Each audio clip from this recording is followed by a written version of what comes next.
श्री अशोक बुआनीवाला जी से आज हम सीधी सीधी बात कर रहे हैं। अग्रवाल वैश्य समाज के वरिष्ठ नेता हैं और व्यापारियों के हितैषी हैं। व्यापारियों के आंदोलन के लिए आगे बढ़ चढ़कर भाग लेते रहते हैं और हर प्लेटफार्म पर उनकी आवाज़ उठाते हैं। उनके साथ हैं विकास जी, पेवा से हैं और बड़े दिग्गज हैं और व्यापारियों के इनके साथ कंधे से कंधा मिलाकर चले हुए हैं। हम सीधे अशोक बुआनीवाला जी से बात करते हैं।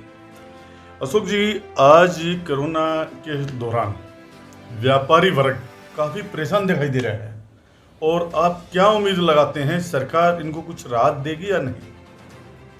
देखिए, आप सही फरमा रहे हैं कि कोरोना का जो पीरियड है मार्च से लेके अब तक 4-5 महीनों में जिस तरह से व्यापारियों के व्यापार का ह्रास हुआ है, उस तरह से जो और तबके के लोग हैं उनका उतना ह्रास नहीं हुआ जी। उसके पीछे लॉजिक में ये कहना चाहता हूँ कि जो लोग 5,000 रुपये से लेकर 25,000 रुपये तक का काम करते थे महीने का, जी। और उन व्यापारियों के पास आज बिजनेस नहीं है। एक तो छोटी पूंजी के ऊपर वो काम कर रहे थे, दूसरा इस कोरोना काल में गवर्नमेंट की जो पॉलिसी आई, 2 दिन बंद कर दो, 10 दिन बंद कर दो, 5 दिन लॉकडाउन कर दो, तो अभी लेटेस्ट में आपने देखा सोमंगल का उन्होंने आह्वान कर हाँ, सोमंगल का किया था, फिर आप लोगों ने उस पर काफ़ी विरोध भी दर्ज कराया था, आंदोलन किया, और आंदोलन करने के बाद सरकार ने रातों रात उसको वापस लेना पड़ा। तो जो सोची समझी जो नीति है उसके अनुसार हरियाणा की सरकार भी, भारत की सरकार भी काम नहीं कर रही है। जबकि पिछले दिनों में जो भी सरकारें रही हैं उन्होंने एक प्रतिनिधि, हमेशा कोई भी इस तरह के निर्णय होते थे तो व्यापार मंडल से, व्यापार संगठन से कोई न कोई प्रतिनिधि उसको शामिल कर देते, लेकिन वर्तमान सरकार नहीं शामिल कर रही। आपसी समन्वय करके उसको फिर लागू कर देते। अच्छा अशोक जी, एक और बात थी, कई बिजनेसमैन हैं, छोटे जो दुकानदार हैं, उन्होंने बैंकों से लोन लिया हुआ है और वर्तमान परिस्थिति में उनकी किस्तें पूरी नहीं हो पा रही और न ही उन्होंने किसी तरह अपना जो जमा कराते हैं पूंजीपति, और बैंक का भी दबाव चल रहा है। इसके बारे में आपका क्या कहना है? मेरा वही बात है, मैं जो आपसे कहना चाह रहा था, जो लोग मध्यम वर्गीय व्यापारी हैं उनके पास सीसी लिमिट्स भी बनी हुई हैं, उनके छोटे लोन भी चल रहे हैं, उनकी किस्तें पूरी नहीं हो रही। तो सरकार से हमारा अनुरोध है कि जो ये कोरोना पीरियड है उसके ब्याज को माफ़ करें, और जो गवर्नमेंट ने जो पॉलिसी अभी प्रधानमंत्री जी ने अनाउंस की, लाखों करोड़ रुपए की राहत देने की बात, मैं समझता हूँ कि धरातल पर उसका कोई मायने नहीं है। जो 5,000 से 25,000, 20,000 रुपये तक कमाने वाला, मंथली कमाने वाला जो व्यापारी है, और सीधी राहत उसको पैसा उसके खाते में डाले और ब्याज की उसकी माफ़ी करें, तब उसको रिलीफ फिर आएगी। इससे पहले रिलीफ नहीं आएगा। अशोक जी, एक सवाल और आता है, कई व्यापारियों से मेरी लगातार बात होती रहती है, दुकानदारों से मेरी बात होती रहती है। वो कहते हैं जब भी हम लोन के लिए अब अप्लाई करते हैं उसके लिए बैंक गारंटी मांगता है, अगर गारंटी के पास उनका कोई साधन हो तो वो छोटे रोजगार बेचारे दुकानदार है वो कहाँ से लाए? निश्चित तौर पे ये भी एक दुविधा है व्यापारी के लिए। नॉर्मल या गारंटी की जो इशू है उसमें सरकार को कुछ कोरोना पीरियड में लिबरलाइजेशन, कुछ रिलीफ देना चाहिए, कुछ राहत देनी चाहिए, ताकि उन व्यापारियों को दोबारा से सर्वाइव करने में आसानी हो। आपने देखा कि अभी 24% हमारा जो जीडीपी है वो डाउन हो गया। तो उसके पीछे लॉजिक क्या है कि जब तक बाज़ार में आर्थिक संकट रहेगा, लिक्विडिटी की कमी रहेगी, कभी भी हमारा जीडीपी ग्रोथ नहीं कर सकता।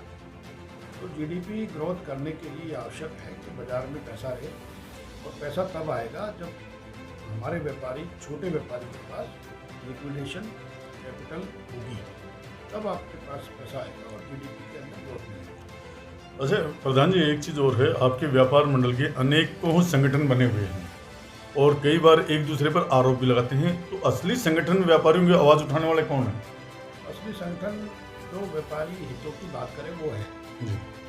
जो अपनी महत्वाकांक्षा के लिए जो बात करता है, चेयरमैन बनने के लिए बात करता है, या टिकट लेने के लिए बात करता है, या कोई और अन्य सरकारी सुविधा की जो बात करता है, वो व्यापारी संगठन थोड़ी। जी।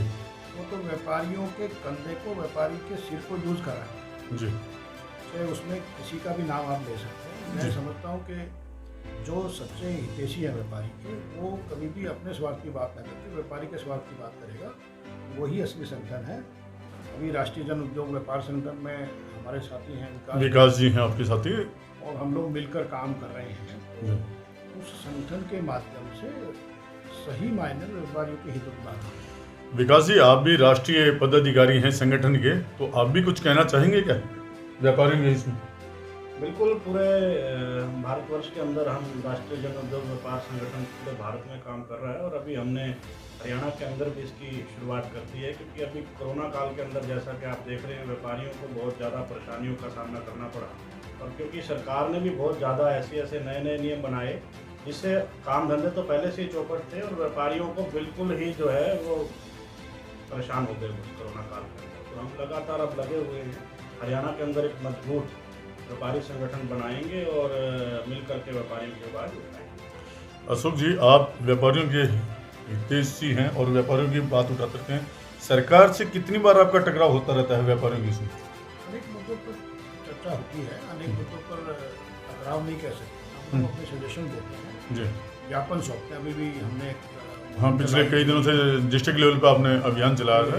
बोलो व्यापारी करके हमने हैशटैग बोलो व्यापारी मुहिम चलाई। पूरे हरियाणा में 22 के 22 जिलों में ज्ञापन सौंपे जी और उन मुद्दों को हमने रेखांकित किया जो सच्चे मायने में व्यापारियों के हित के थे। जी आपने देखा कि सरकार एक कॉरपोरेट कंपनी बनकर रही है। जी। आज कोरियर के ऊपर कोविड टेस्ट लगा दिया, पेट्रोल के ऊपर टैक्स हमारी स्टेट में सबसे ज़्यादा है। तो कोरोना का फ़ायदा उठाने का काम सरकार करेगी, बजाय कि मानवता के नाते सरकार को जो रिलीफ देना चाहिए, मानवता के नाते तो सरकार को आगे आके समाज के लोगों के साथ खड़ा होना चाहिए। उसके ऊपर अपॉर्चुनिस्ट गवर्नमेंट ये बन गई है, डॉक्टर साहब की गवर्नमेंट अपॉर्चुनिस्ट गवर्नमेंट बनकर रह गई। तो आपने देखा कि इसकी आड़ में बहुत सारे घोटाले भी हो गए हैं। जी जी। आपने पिछले दिनों हाँ, घोटाला में चर्चा जोरों पर चल रही है। तो 4-5 घोटाले करके उन्होंने, तो ये व्यापारियों के हितों में नहीं है। जी व्यापार हित तब होता है कि आप सीधा उसको रिलीफ दो, सीधा फायदा दो, तो व्यापारी आगे सर्वाइव करेगा। अरे अशोक जी, कोई व्यापारियों के विषय में कुछ और कहना चाहेंगे आप, या व्यापारियों को मेरा संगठन? निवेदन यही है कि व्यापारी एकजुट होकर जी अपनी समस्याओं को हमारे संगठन के सामने रखें।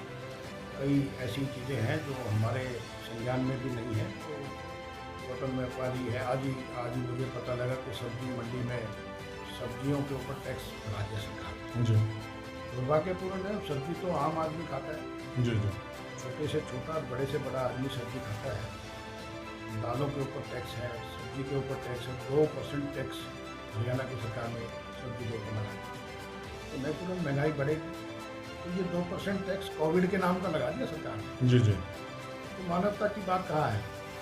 सब्जी जैसी चीज़ पे तो फ्री होना चाहिए। जी जब आप आड़त ख़त्म कर रहे हो अनाज मंडी की और डायरेक्ट किसान को परचेज सेल की बात कर रहे हो, जी आड़त को बीच में ख़त्म क्यों कर रहे हो कि भी आड़त ही मर जाए? आड़त इतनी बड़ी बड़ी मंडियाँ भारत की सरकार ने, हरियाणा की सरकार ने बनाई हर डिस्ट्रिक्ट हेडक्वार्टर पे, हर नगर में, तो वो ख़त्म हो गई। अब वो मंडी का मायने क्या है? जी। जब आड़ती ख़त्म कर दिया आपने तो मंडी में बैठने का कोई मायना नहीं बचा। तो इसी प्रकार सब्जी मंडी के अंदर आपने अब 2% टैक्स लगा दिया सब्जी के ऊपर। जी तो बहुत सारी ऐसी आइटम हैं कि हमारे पड़ोसी स्टेट्स में टैक्सेस ज़्यादा कम है और हमारे यहाँ ज़्यादा है। पेट्रोल की, डीजल की बात कर लें, दिल्ली के अंदर डीजल पे रेट टैक्स का रेट कम है, हमारे यहाँ ज़्यादा है। तो यहाँ से दिल्ली जाने वाला आदमी तो दिल्ली से भरवा लेता है अपनी गाड़ी में पेट्रोल। लेकिन यहाँ आम आदमी जो लोकल में बैठा हुआ है, जो 2 व्हीलर चला रहा है, 3 व्हीलर चला रहा है, उसको तो बहुत पैसा देना पड़ रहा है। तो छोटी छोटी चीज़ों को सरकार को समझना चाहिए और आसपास की स्टेट्स का कंपैरिजन करना चाहिए। धन्यवाद सर आपका बहुत बहुत, अशोक जी और विकास जी आपका भी। आप दोनों व्यापारी नेता हमारे साथ जुड़े, इसके लिए मैं तहे दिल से आपका आभारी हूँ। धन्यवाद।